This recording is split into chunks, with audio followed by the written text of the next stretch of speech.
सरकार लाई है विद्यार्थियों के लिए डिजिटल लाइब्रेरी। बच्चों के उज्जवल भविष्य के लिए बिहार सरकार है सदा अग्रसर और तैयार।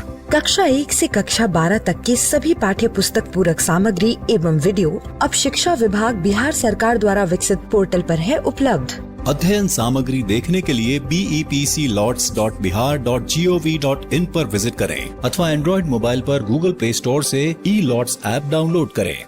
शिक्षकों, अभिभावकों एवं बच्चों से अनुरोध है कि इस लाइब्रेरी का अधिक से अधिक लाभ उठाएं और अपनी पढ़ाई जारी रखें।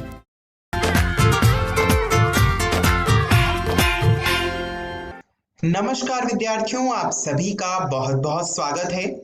आज हम संज्ञा और उसके भेद विषय को और विस्तार से पढ़ने वाले हैं, क्योंकि यह इस विषय का दूसरा वीडियो है। आज की इस वीडियो में हम क्या कुछ पढ़ेंगे, आइए जानते हैं आज की इस वीडियो के विषय बिंदु। आज की इस वीडियो में हम सबसे पहले जानेंगे भाववाचक संज्ञा का विस्तृत रूप। विद्यार्थियों, हम संज्ञा और उसके भेदों का अध्ययन कर चुके हैं, उसकी पुनरावृत्ति भी इस वीडियो में कर लेंगे। तत्पश्चात भाववाचक संज्ञा का सविस्तृत अध्ययन करेंगे। आइए शुरू करते हैं। हमने पिछली वीडियो में संज्ञा के भेदों का अध्ययन किया। हमने जाना कि संज्ञा के 3 भेद होते हैं। पहला है जातिवाचक संज्ञा, व्यक्तिवाचक संज्ञा दूसरा भेद है, और तीसरा भेद है भाववाचक संज्ञा। जातिवाचक संज्ञा का उदाहरण शहर है, क्योंकि शहर किसी जाति का बोध कराता है। और जातिवाचक संज्ञा की परिभाषा भी इसी प्रकार है कि वे नाम वाले शब्द जो किसी व्यक्ति, वस्तु, स्थान, भाव आदि की जाति का पता बताएं, उसे हम जातिवाचक संज्ञा कहते हैं। इसके बाद हमने व्यक्तिवाचक संज्ञा के अध्ययन में जाना कि व्यक्तिवाचक संज्ञा किसी विशेष व्यक्ति, वस्तु, स्थान आदि का बोध कराते हैं। उदाहरण के तौर पर भगत सिंह को लिया जा सकता है। आज की इस वीडियो में हम भाववाचक संज्ञा का सविस्तृत अध्ययन करने वाले हैं। तो तैयार हो जाइए, निकाल लीजिए अपनी कॉपी पेंसिल, शुरू करते हैं। भाववाचक संज्ञा की परिभाषा इस प्रकार है कि जिन नाम से किसी व्यक्ति, वस्तु, स्थान आदि की दशा, स्थिति तथा भाव आदि का पता चले, उसे भाववाचक संज्ञा कहते हैं। एक बार मैं दोहराता हूं।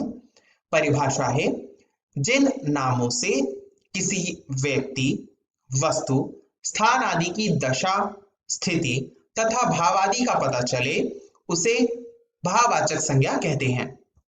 उदाहरण के तौर पर बुढ़ापा, मिठास और थकान। विद्यार्थियों, इसका अध्ययन हमने पिछली वीडियो में भी किया था। आइए अब हम जानते हैं कि भाववाचक संज्ञा का हम जातिवाचक संज्ञा, व्यक्तिवाचक संज्ञा इत्यादि में किस प्रकार परिवर्तन कर सकते हैं।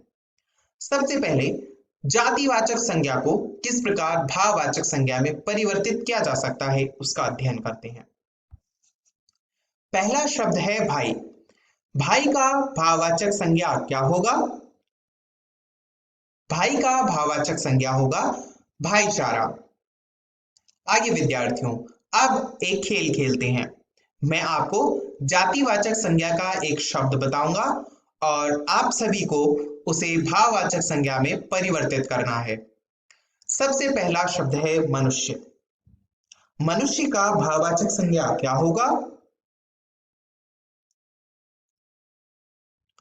मनुष्यता। अगला शब्द है शास्त्र। शास्त्र का भाववाचक संज्ञा क्या होगा? शास्त्रीयता। बिल्कुल सही। आइए अब हम अगला शब्द देखते हैं। अगला शब्द है पशु। पशु की भाववाचक संज्ञा क्या होगी? बिल्कुल सही, पशुता। अगला शब्द है लड़का। लड़का की भाववाचक संज्ञा क्या होगी? लड़कपन। विद्यार्थियों, इस प्रकार हम जातिवाचक संज्ञा से भाववाचक संज्ञा बना सकते हैं। आइए अब हम विशेषण से भाववाचक संज्ञा बनाना सीखते हैं। विशेषण से भाववाचक संज्ञा बनाने के लिए उसमें कुछ प्रत्यय जोड़े जाते हैं। आइए विद्यार्थियों कुछ शब्दों के उदाहरण देखते हैं। सबसे पहला शब्द है लघु। लघु का भाववाचक संज्ञा वाला स्वरूप होगा लघुता। आइए अब उसी खेल को दोहराते हैं। मैं आप सभी को शब्द बताऊंगा और आप सभी उसे भाववाचक संज्ञा में परिवर्तित करेंगे। शब्द है एक। एक का भाववाचक संज्ञा क्या बनेगा? एकता। अगला शब्द है खट्टा। खट्टा का भाववाचक संज्ञा क्या बनाएंगे?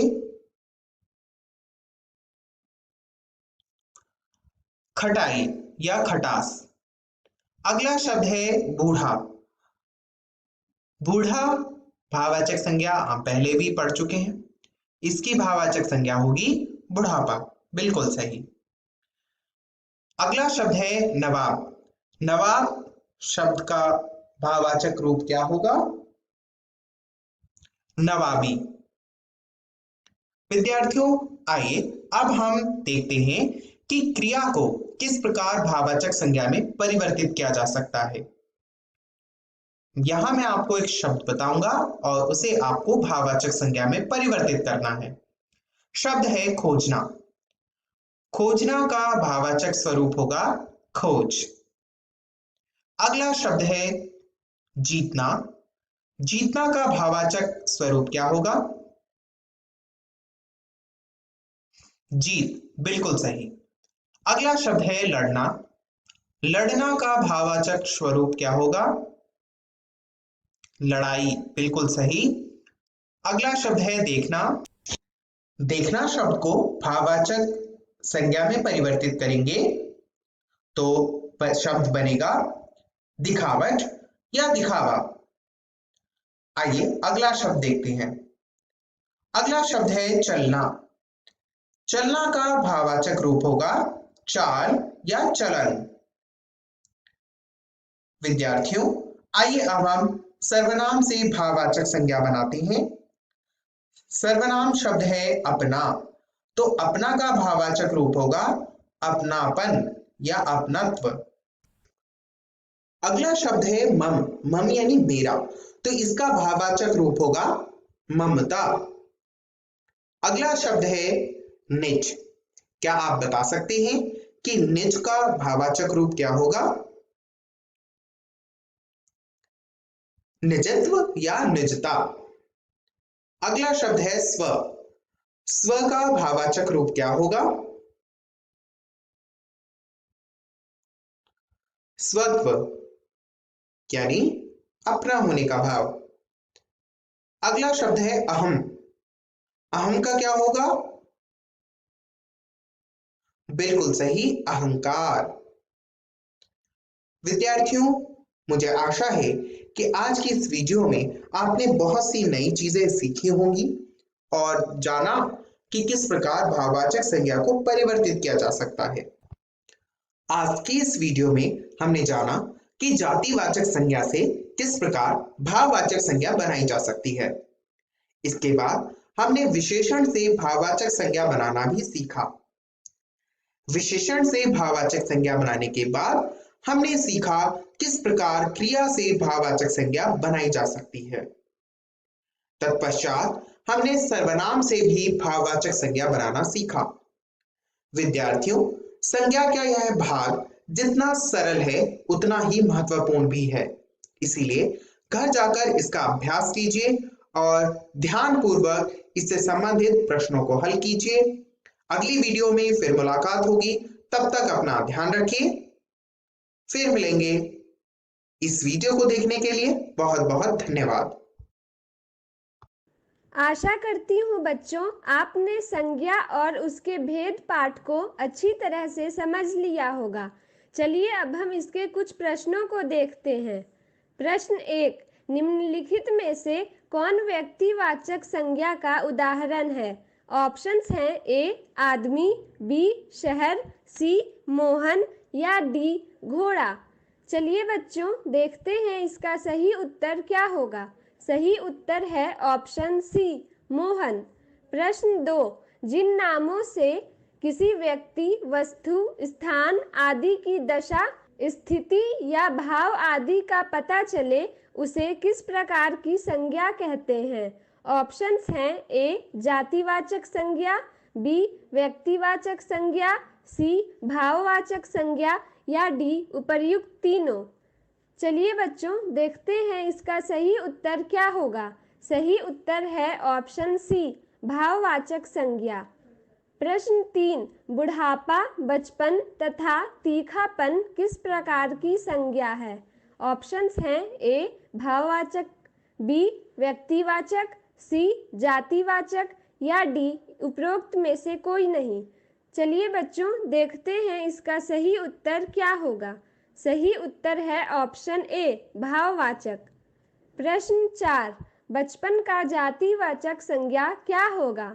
ऑप्शंस हैं ए लड़का, बी बच्चा, सी बच्ची या डी बूढ़ा।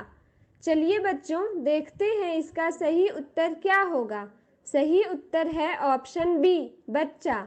प्रश्न 5, अपना का भाववाचक संज्ञा क्या होगा। ऑप्शंस हैं ए पराया, बी तुम्हारा, सी अपनापन या डी उपरोक्त में से कोई नहीं। चलिए बच्चों, देखते हैं इसका सही उत्तर क्या होगा। सही उत्तर है ऑप्शन सी, अपनापन।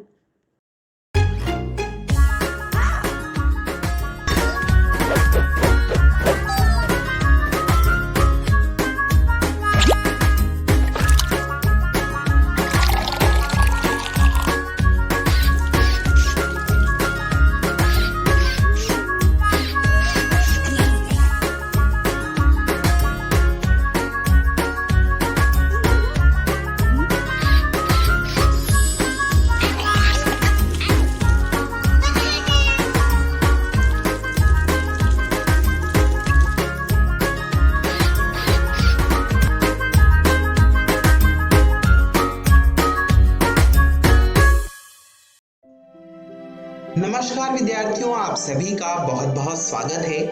आज हम हिंदी व्याकरण की या फिर यूं कहें हिंदी शब्द संपदा की एक बहुत ही महत्वपूर्ण इकाई का अध्ययन करने वाले हैं। एक बहुत ही महत्वपूर्ण प्रकरण का अध्ययन करने वाले हैं जिसका नाम है अनेकार्थी शब्द। अनेकार्थी शब्द क्या होते हैं और क्या कुछ आज की इस वीडियो में हम जानने वाले हैं।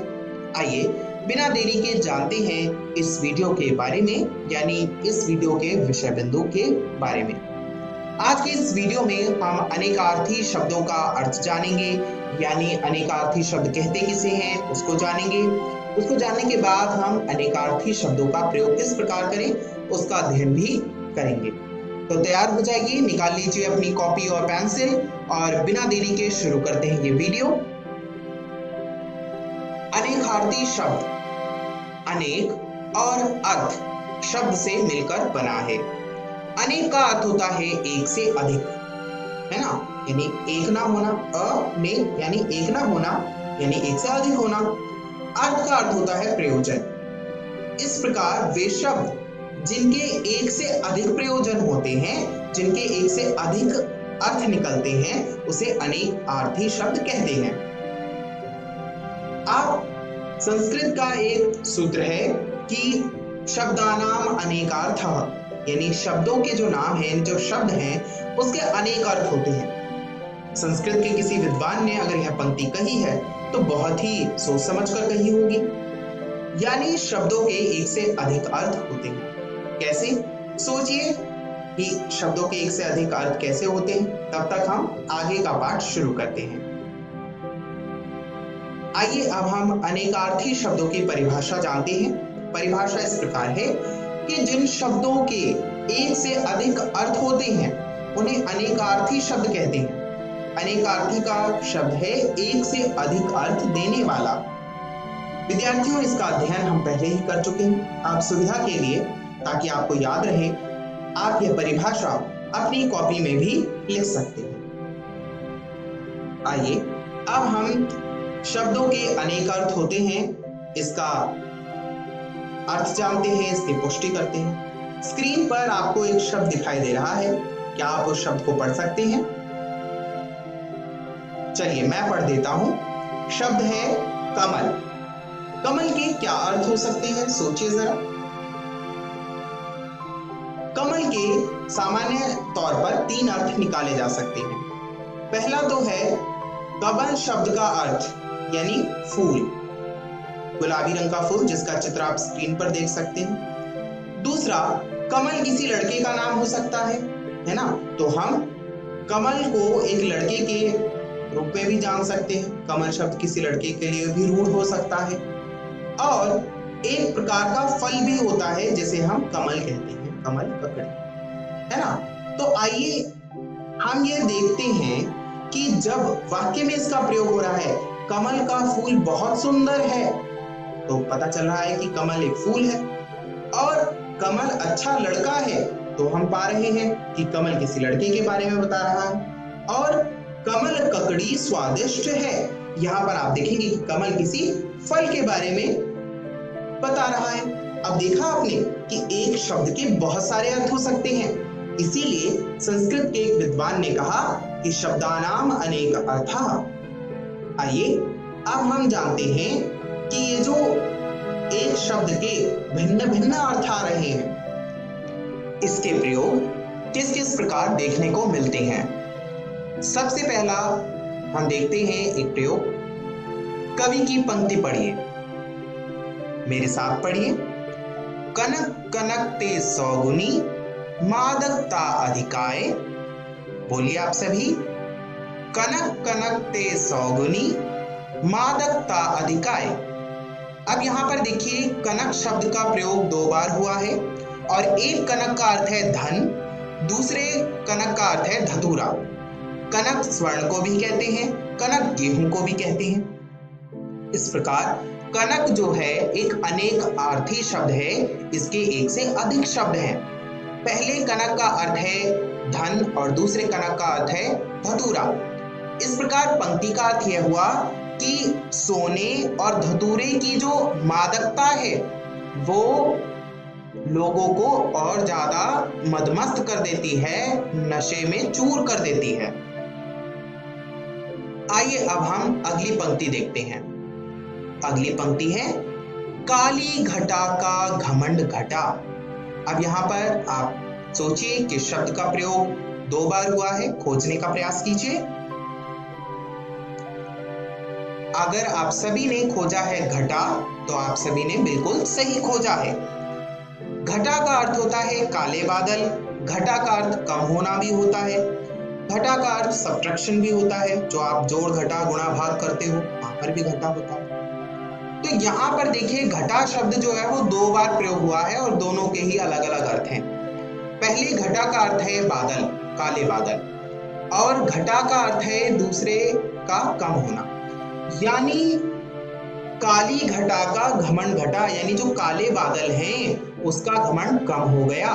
तो देखिए, एक शब्द के अनेक अर्थ आ रहे हैं। यहाँ पर घटा जो है वो अनेकार्थी शब्द है। आइए अब हम अगला वाक्य देखते हैं, अगला प्रयोग देखते हैं। अगली पंक्ति है 3 बेर खाती थी वह, 3 बेर खाती है। अब यहां पर देखिए, आप देख सकते हैं कि किस शब्द का प्रयोग 2 बार हुआ है। जाहिर सी बात है, बेर शब्द का प्रयोग 2 बार हुआ है। तो यहां पर एक बेर जो है वो फल का प्रतीक है और दूसरा बेर जो है वो क्रम का प्रतीक है, बार का प्रतीक है। अब जैसे देखिए, इस पंक्ति का अर्थ कैसे होगा कि 3 बेर खाती थी वह, यानी हम कह सकते हैं कि 3 बार खाती थी दिन में, पर अब क्या करती है कि वह 3 बेर ही खाती है। बेर यानी एक फल। तो आप देख सकते हैं, बेर का फल आप सभी ने खाया होगा। तो कवि यहाँ पर बता रहा है कि पहले वह 3 बार खाती थी दिन में, किंतु अब वह सिर्फ 3 बेर ही खाती है दिन में। तो देखिए किस प्रकार अनेकार्थी शब्दों के प्रयोग से चमत्कार उत्पन्न हो जाता है शब्द के अर्थ में, वाक्य के अर्थ में। इस प्रकार के प्रयोग जो है वो कवि अत्यधिक मात्रा में करते हैं, कवि करते हैं, व्यंग्यकार करते हैं। आप सभी शब्दों का प्रयोग अलग अलग तरीके से कर सकते हैं। तो हमने अनेकार्थी शब्द जो हैं वो देखा कि कितने रोचक हो सकते हैं। बहुत से अनेकार्थी शब्दों का प्रयोग आप हिंदी में देखेंगे, जैसे अतिथि है, अक्षर है, ईश्वर है, उत्तर है, काल है, कर है, कृष्ण है, कौरव है, कौशिक है, चंद्र है, तनु, तारा, ज्येष्ठ, दल, छंद, धर्म, चरण। आप देखेंगे कि ये सारे जो शब्द हैं ये बहुत सारे अर्थ रखते हैं। एक शब्द जो रह गया वो है गुरु। आप देखेंगे कि इन सभी शब्दों के कुछ ना कुछ अर्थ निकलते हैं जो एक नहीं होते, अनेक होते हैं। जैसे उत्तर का उदाहरण लीजिए। उत्तर का अर्थ हो सकता है आंसर, प्रश्न का उत्तर, और दूसरा उत्तर का अर्थ हो सकता है साउथ, जो साउथ दिशा होती है ना, वो भी उत्तर हो सकता है। एक उत्तर का अर्थ बाद भी हो सकता है, यानी उत्तर रामायण, है ना, उत्तर आधुनिकता। तो ये हम उत्तर शब्द का भी प्रयोग कर सकते हैं, पोस्ट यानी बाद में। अतिथि, अतिथि को हम ईश्वर भी कह सकते हैं। अतिथि का अर्थ हो सकता है जिसके आने जाने की तिथि निर्भर ना हो, है ना। और अतिथि का अर्थ हो सकता है मेहमान, है ना, यह भी हो सकता है। और धर्म का अर्थ भी हो सकता है धारण करने वाला, और रिलीजन जो हम देखते हैं। कर का अर्थ हाथ हो सकता है, टैक्स हो सकता है, बहुत सारी चीजें हो सकती हैं। तो अब हम जानते हैं कि एक शब्द के बहुत सारे अर्थ हो सकते हैं, तो इनका प्रयोग कैसे करना होता है, इसका प्रयोग करना भी हमने देखा कितना रोचक हो सकता है। तो आइए अब हम कुछ अनेकार्थी शब्दों का अध्ययन करते हैं और जानते हैं कि उनका प्रयोग कैसे करना है। पर रुक जाइए, इसका अध्ययन हम अगली वीडियो में करेंगे। तब तक के लिए जानते हैं कि आज की इस वीडियो में हमने क्या सीखा। आज की इस वीडियो में हमने जाना कि अनेकार्थी शब्द क्या होते हैं। हमने जाना कि एक से अधिक अर्थ जिस शब्द के हो उन्हें अनेकार्थी शब्द कहते हैं, और हमने देखा कि अनेकार्थी शब्द का प्रयोग कितना रोचक हो सकता है, वो भी हमने आज की इस वीडियो में देखा, जाना। अगली वीडियो में हम अनेकार्थी शब्दों के अर्थ को जानेंगे, बहुत सारे अनेकार्थी शब्दों को समझेंगे। अनेकार्थी शब्द जो होते हैं बहुत सारे होते हैं, अगर आप अपनी पाठ्य पुस्तक उठाएंगे तो उसमें भी आपको मिल जाएंगे। तो घर जाकर आप कम से कम 10 अनेकार्थी शब्द जो है अपनी पाठ्य पुस्तक में रेखांकित करेंगे और उसे लिख लाएंगे। अगली वीडियो में फिर मुलाकात होगी, तब तक अपना ध्यान रखिए, और इस वीडियो को देखने के लिए आप सभी का बहुत बहुत धन्यवाद। अभ्यास करना न भूलिए।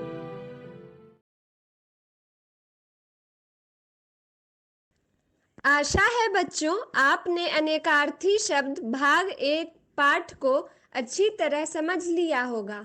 चलिए अब हम इसके कुछ प्रश्नों को देखते हैं। प्रश्न 1, अनेकार्थी शब्द किसे कहते हैं? ऑप्शंस हैं ए, जिस शब्द के कई मतलब हो, बी, जिस शब्द का कोई मतलब नहीं हो, सी, जिस शब्द का वाक्य में प्रयोग नहीं किया जा सके, या डी, जिस शब्द में 3 अक्षर हों। चलिए देखते हैं इसका सही उत्तर क्या होगा। सही उत्तर है ऑप्शन ए, जिस शब्द के कई मतलब हों। प्रश्न 2, घटा किन शब्दों का अनेकार्थी शब्द है? ऑप्शंस हैं ए, लटा एवं जटा, बी, नया एवं नवीन, सी, काले बादल एवं कम, या डी, जल एवं पानी। चलिए बच्चों देखते हैं इसका सही उत्तर क्या होगा। सही उत्तर है ऑप्शन सी, काले बादल एवं कम। प्रश्न 3, चंदा किन शब्दों का अनेकार्थी शब्द है? ऑप्शंस हैं ए, चांद एवं किसी लड़की के नाम का, बी, सूरज एवं चंद्रमा का, सी, पृथ्वी एवं सागर का, या डी, अग्नि एवं जल का। चलिए बच्चों देखते हैं इसका सही उत्तर क्या होगा। सही उत्तर है ऑप्शन ए, चांद एवं किसी लड़की के नाम का। प्रश्न 4, कनक के 2 अर्थ कौन कौन से हैं? ऑप्शंस हैं ए, नमक एवं चमक, बी, धन एवं धतूरा, सी, सोना एवं चांदी, या डी, उपरोक्त में से कोई नहीं। चलिए बच्चों देखते हैं इसका सही उत्तर क्या होगा। सही उत्तर है ऑप्शन बी, धन एवं धतूरा। प्रश्न 5, सुहाना किन शब्दों का अनेकार्थी शब्द है? ऑप्शंस हैं ए, तराना एवं तैराना का, बी, हंसाना एवं रुलाना का, सी, मनोरम एवं किसी लड़की के नाम का, या डी, उपरोक्त में से कोई नहीं। चलिए बच्चों, देखते हैं इसका सही उत्तर क्या होगा। सही उत्तर है ऑप्शन सी, मनोरम एवं किसी लड़की के नाम का।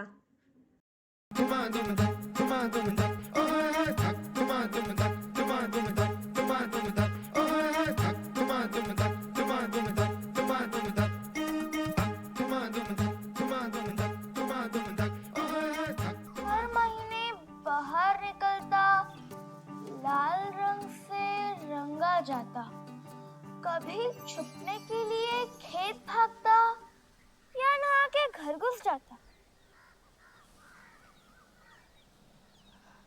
बेटा बेटा, ये क्या बड़बड़ा रही हो? कुछ नहीं माँ, मैं पहेली सुलझा रही हूँ, पर मुझे समझ में ही नहीं आ रहा है। कौन सी पहेली? माँ, आप अंदर चलो ना माँ। क्या हुआ? माँ चलो तो सही। अरे बता ना। अरे माँ चलो, माँ चलो। क्या हुआ बेटा?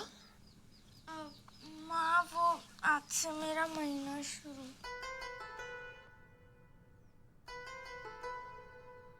हो गया बेटा। माँ, अभी दर्द वर्द नहीं है। आंगनबाड़ी भाभी ने ये चुटकियों में गायब कर दिया, और ये पहेली भी उन्होंने ही दी है। हर महीने बाहर निकलता, लाल रंग से ये रंग आ जाता, छुपने के लिए कभी खेत भागता या नहा के घर घुस जाता। जो इसे सुलझाएगी पहेली की सहेली कहलाएगी कहलाएगी।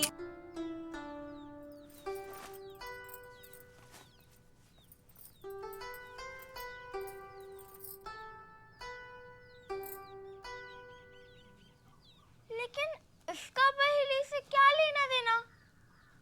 हाँ, हर महीने बाहर निकलता, लाल रंग से रंगा जाता। अरे हाँ, यही तो है इसका जवाब। हाँ बेटा, महीना सूखने के लिए ऐसे ही साफ सूखे सूती कपड़ों का इस्तेमाल करना चाहिए। लेकिन माँ, अगर वो कपड़ा गीला हो गया तो मैं उसका क्या करूँ? सब समझाऊंगी मेरी बच्ची। इन दिनों में मोटे मोटे 3 चीजों का तुम्हें खास ख्याल रखना पड़ेगा। एक, साफ सफाई, दूसरा रख रखाव, और तीसरा निपट निपटाव। अपनी व्यक्तिगत साफ सफाई के लिए रोज नहाना, खास तौर पर उन दिनों में। कपड़ा ज्यादा गीला होने पर उसे तुरंत दूसरे साफ सूती कपड़े से बदल लो। कम से कम दिन में 3 बार नहीं बदला तो इन्फेक्शन हो सकता है। कपड़ा बदलने से पहले और कपड़ा बदलने के बाद साबुन से हाथ धोना जरूरी है। शाबाश। और अब कपड़े के रख रखाव के बारे में। इस्तेमाल किए कपड़े को साबुन से अच्छी तरह धो दो, क्योंकि धोने से दाग नहीं रहता और खुशबू भी। और फिर उस कपड़े को धूप में टांग कर सुखा दो। धूप में सुखाने से कीटाणु छूमंतर हो जाते हैं। और जब कपड़ा सूख जाए तब उसे कहाँ रखे माँ? उसे तय करके एक कपड़े की थैली में डालकर अपने बाकी कपड़ों के साथ रख दो, छप्पड़ में छुपा के नहीं। तीसरी बात, कपड़े के निपट निपटाव की। इस्तेमाल किए कपड़े को घर या खेतों से दूर गहरे गड्ढे में गाड़ दो, या फिर स्कूल शौचालय के इंसिनरेटर में जला दो। चलिए अंदर जाओ। माँ, अब तो मैं बेफिक्र होकर स्कूल भी जा सकती हूँ।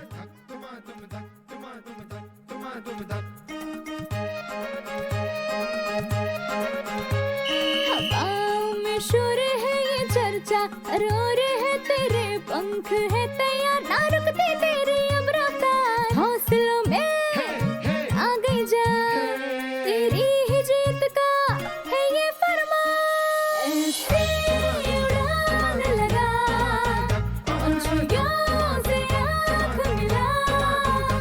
ऐसी उड़ान लगा, पंछियों से आँख मिला। पहेली की सहेली है तू, पहेली की सहेली।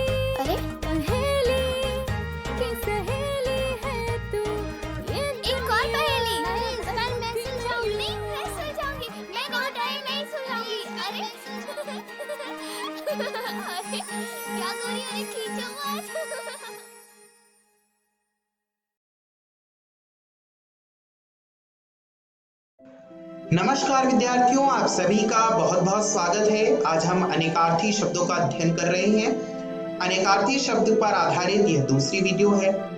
पिछली वीडियो में हमने अनेकार्थी शब्दों के बारे में विस्तार से जाना था कि अनेकार्थी शब्द क्या है, उनका प्रयोग कैसे किया जाए। तो फिर आज की इस वीडियो में हम क्या जानेंगे। पिछली वीडियो में जैसा कि हमने आपसे वादा किया था, हम कुछ अनेकार्थी शब्द आपको बताएंगे और आप सभी को एक काम भी दिया था कि घर से आप 10 अनेकार्थी शब्द अपनी पाठ्य पुस्तक से छांट कर लाएंगे। यदि आप सब ने गृह कार्य कर लिया तो आप एक बहुत ही अच्छे स्टूडेंट हैं। आइए अब हम आगे का पाठ पढ़ते हैं और जानते हैं कि आज की इस वीडियो के विषय बिंदु क्या हैं।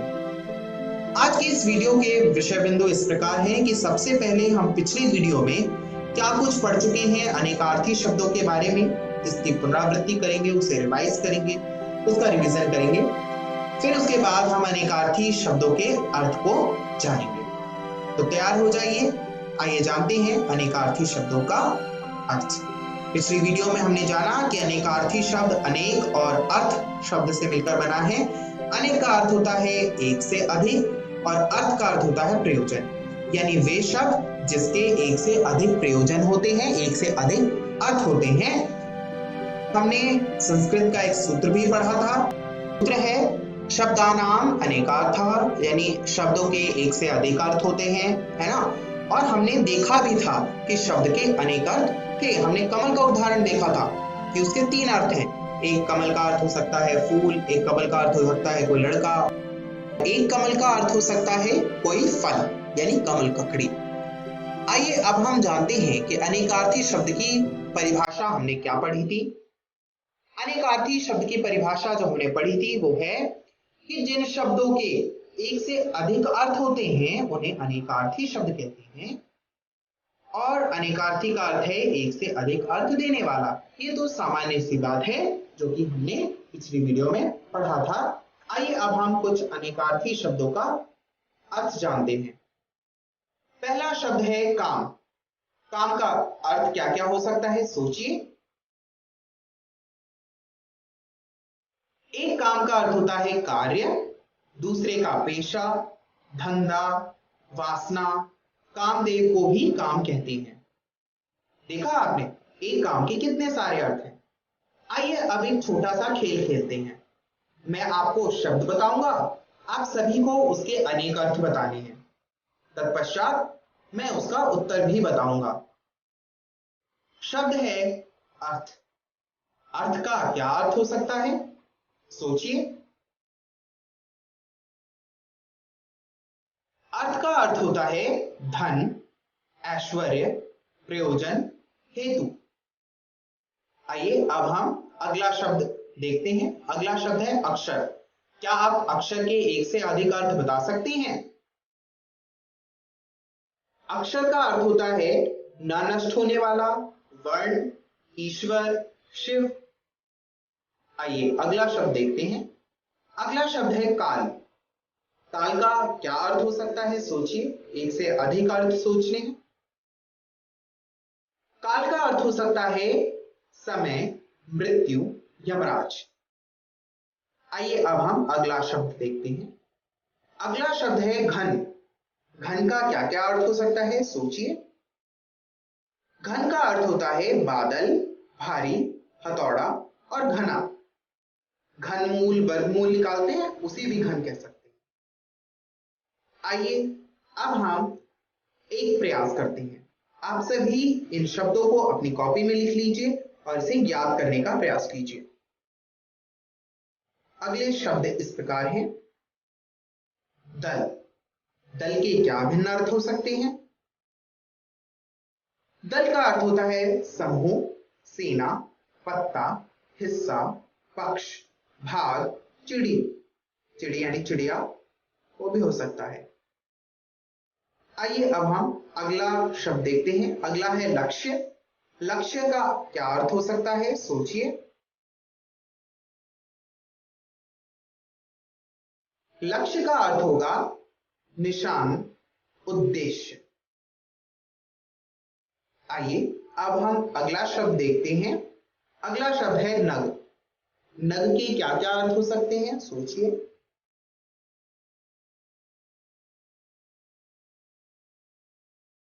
पर्वत, वृक्ष, नगीना, ये 3 नद के अर्थ हो सकते हैं। आइए अब हम अगला शब्द देखते हैं। अगला शब्द है बाल। बाल का अर्थ तो बहुत सरल है, एक से अधिक अर्थ बताए जा सकते हैं। प्रयास कीजिए।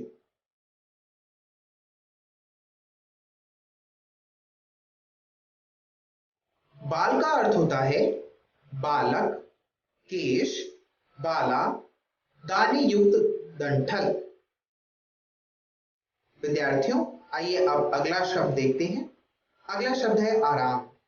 आराम का क्या अर्थ हो सकता है?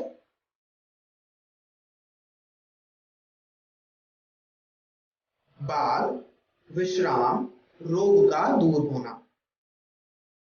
विद्यार्थियों, आप सभी इन शब्दों को अपनी कॉपी पे लिख लीजिए ताकि घर पर जाकर आप इन्हें याद कर पाएं। आइए अब हम कुछ अन्य अनेकार्थी शब्दों के अर्थ जानते हैं, किंतु इस बार आपको बताने हैं शब्द के अर्थ। शब्द है कर। कर का अर्थ बताइए।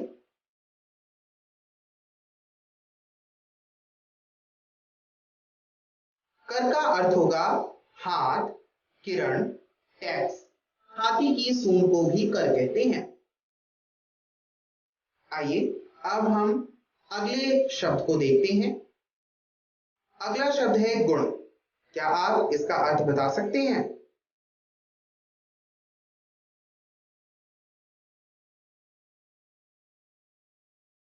कौशल, शील, रस्सी, स्वभाव, धनुष की डोरी। आइए अब हम अगला शब्द देखते हैं। अगला शब्द है जलज। जलज का क्या अर्थ होता है? जलज का अर्थ है कमल, मोती, मछली, चंद्रमा, शंख। जलज का अर्थ होता है जल में उत्पन्न हुआ। जल में उत्पन्न होने वाली लगभग हर एक चीज को जलज कह सकते हैं। आइए अब हम अगले शब्द को देखते हैं। अगला शब्द है तात। तात का क्या अर्थ हो सकता है?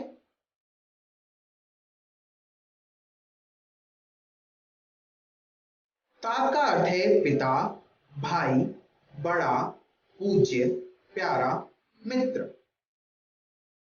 अगला शब्द है पयोधर। पयोधर का अर्थ होता है बादल, स्तन, पर्वत, गन्ना।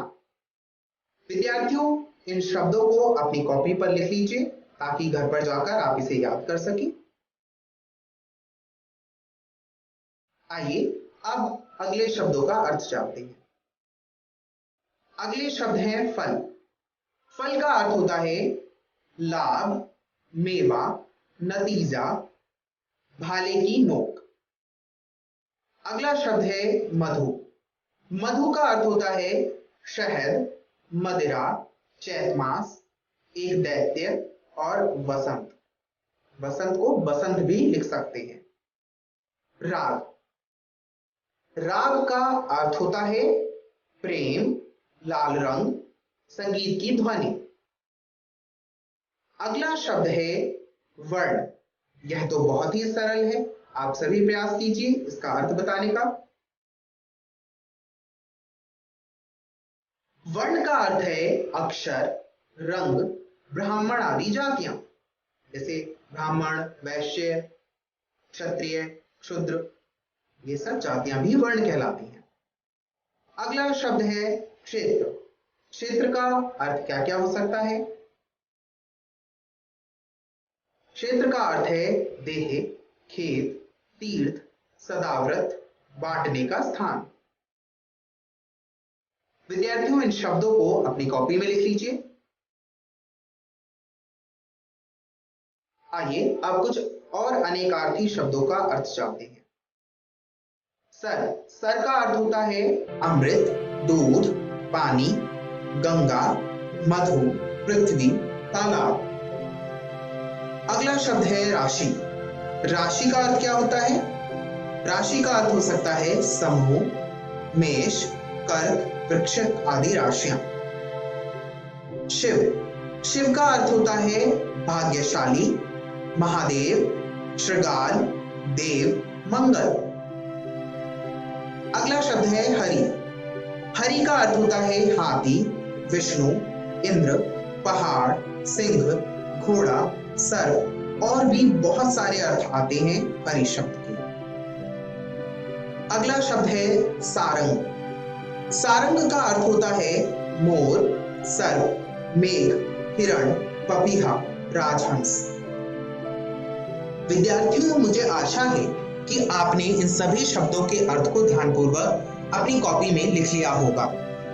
घर जाकर इन शब्दों को प्रयोग करना, इनका अभ्यास करना न भूलिए, इसे कंठस्थ करिए। आइए जानते हैं कि आज की इस वीडियो में हमने क्या सीखा।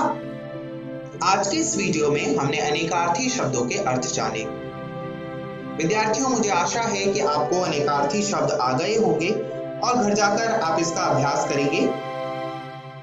अगली वीडियो में फिर मिलेंगे, तब तक अपना ध्यान रखिए। इस वीडियो को देखने के लिए बहुत बहुत धन्यवाद। आशा है बच्चों आपने अनेकार्थी शब्द पाठ को अच्छी तरह से समझ लिया होगा। चलिए अब हम कुछ प्रश्नों को देखते हैं। प्रश्न 1, एक से अधिक अर्थ देने वाला शब्द क्या कहलाता है? ऑप्शंस हैं ए पर्यायवाची शब्द, बी विपरीतार्थक शब्द, सी अनेकार्थी शब्द या डी विदेशज शब्द। चलिए देखते हैं इसका सही उत्तर क्या होगा। सही उत्तर है ऑप्शन सी अनेकार्थी शब्द। प्रश्न 2, पेशा एवं धंधा शब्दों के लिए कौन सा अनेकार्थी शब्द होगा? ऑप्शंस हैं ए परिश्रम, बी घर, सी काम या डी नाम। चलिए बच्चों देखते हैं इसका सही उत्तर क्या होगा। सही उत्तर है ऑप्शन सी काम। प्रश्न 3, काल किन शब्दों का अनेकार्थी शब्द है? ऑप्शंस हैं ए समय एवं मृत्यु, बी कल एवं आज, सी काला एवं गोरा या डी उपर्युक्त में से कोई नहीं। चलिए बच्चों देखते हैं इसका सही उत्तर क्या होगा। सही उत्तर है ऑप्शन ए समय एवं मृत्यु। प्रश्न 4, लाल रंग एवं संगीत की ध्वनि के लिए कौन सा अनेकार्थी शब्द होगा? ऑप्शंस हैं ए नीला, बी पीला, सी राग या डी संगीत। चलिए बच्चों देखते हैं इसका सही उत्तर क्या होगा। सही उत्तर है ऑप्शन सी राग। प्रश्न 5, हरि शब्द किन शब्दों का अनेकार्थी शब्द है? ऑप्शंस है ए हरा एवं नीला, बी पहाड़ एवं घोड़ा, सी हाथी एवं घोड़ा या डी उपरोक्त में से कोई नहीं। चलिए बच्चों देखते हैं इसका सही उत्तर क्या होगा।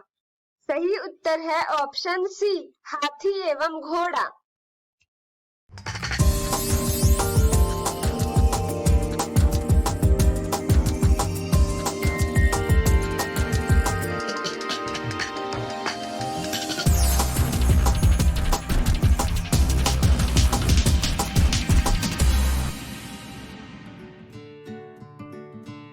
संजय गांधी जैविक उद्यान जू आउटरीच प्रोग्राम में आज हम किसी जानवर के एनक्लोजर के पास नहीं चलेंगे, हम चलेंगे जानवर के बच्चे के पास। संजय गांधी जैविक उद्यान के सफल प्रबंधन और देखभाल का ही नतीजा है कि आज यहाँ मौजूद लगभग सभी जल, थल और आकाश में रहने वाले जानवरों का प्रजनन हुआ है। सबसे पहले हम बात करेंगे गेंडा के बच्चे की। संजय गांधी जैविक उद्यान में अभी कुछ दिन पहले ही एक गेंडे का जन्म हुआ है। भारतीय मादा गेंडा साल के किसी भी महीने में गर्भधारण कर सकती है। 16 से 18 महीने गर्भधारण के बाद मादा गेंडा सामान्यतः एक बार में एक बच्चे को जन्म देती है और फिर 3 साल के बाद दूसरे बच्चे के जन्म के लिए तैयार हो जाती है। जन्म के समय नवजात शावक का वजन लगभग 40 से 50 किलोग्राम तक का होता है। जन्म के कुछ घंटों के बाद नवजात शावक न सिर्फ जमीन पर चलने फिरने लगते हैं बल्कि पानी में तैरने भी लगते हैं।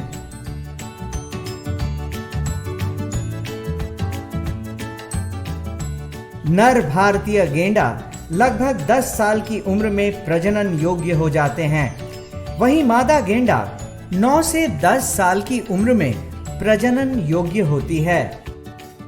बच्चे को संभालने का काम मादा गेंडा करती है, जबकि नर गेंडा अपने आधिपत्य क्षेत्र की रक्षा करता है।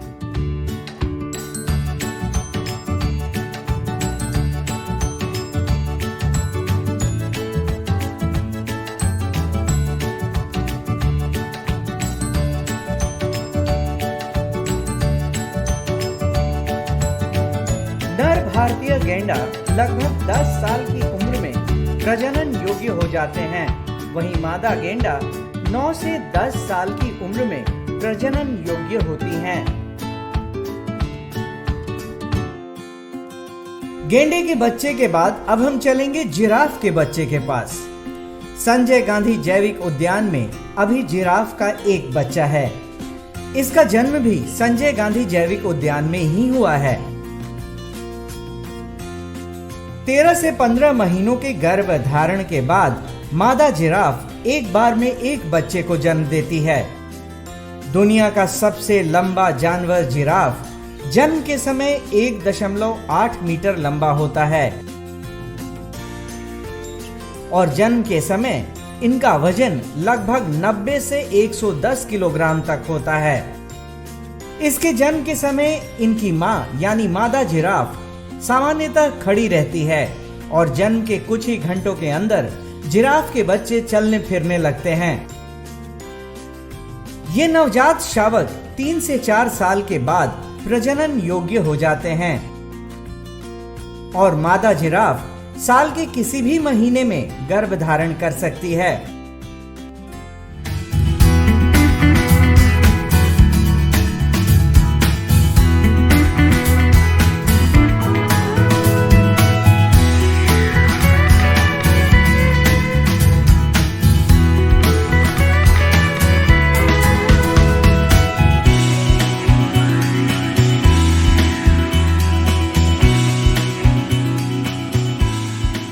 जिराफ के बच्चे के बाद अब हम बात करेंगे भालू के बच्चे की। संजय गांधी जैविक उद्यान में अभी भालू के बच्चों की संख्या 2 है। दोनों बेहद चंचल, चालाक और स्वस्थ हैं। मादा भालू साल के किसी भी महीने में गर्भधारण कर सकती है। लगभग 7 महीने यानी 210 दिनों के गर्भधारण के बाद मादा भालू एक बार में 3 से 4 बच्चों को जन्म देती है, जो देखने में बेहद खूबसूरत लगते हैं।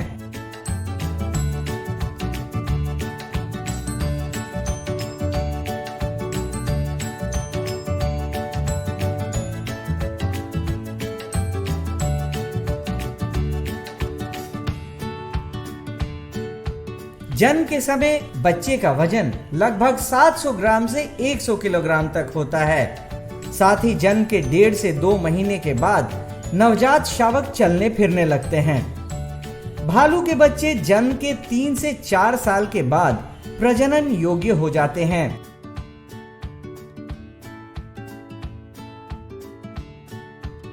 किसी भी जू के सक्सेस का उसका जो मैनेजमेंट का पैरामीटर है वो उसके ब्रीडिंग से देखा जाता है और इसमें पटना जू काफ़ी लकी है कि यहाँ जितने भी स्पीसीज़ हैं उन सबों में लगभग ब्रीडिंग काफ़ी अच्छी ब्रीडिंग हो रही है। और जो ब्रीडिंग का मेन पर्पस है या हम लोग उसको साइंटिफिकली मैनेज करते हैं कि इन ब्रीडिंग ना हो पाए, उसका जितने भी साइंटिफिक पैरामीटर्स हैं उसको हम लोग ध्यान देते हैं और ये कोशिश करते हैं कि जो भी नए बच्चे हो रहे हैं वो हेल्दी रहें, उनके अच्छे से केयर हो सके।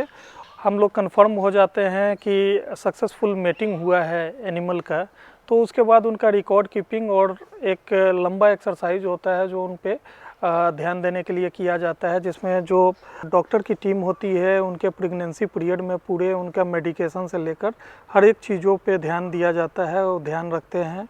और जब उनका डिलीवरी का टाइम नज़दीक आता है तो उनके इनक्लोजर्स में सीसीटीवी कैमरा या इसकी व्यवस्था भी की जाती है। संजय गांधी जैविक उद्यान में आने वाले दर्शक इन जानवरों को अपने मां के साथ देखकर बेहद खुश होते हैं। आज के कड़ी में बस इतना ही। कल फिर मिलेंगे पटना जू शो में एक नए एनक्लोजर के पास एक नए जानवर के साथ। तब तक के लिए नमस्कार।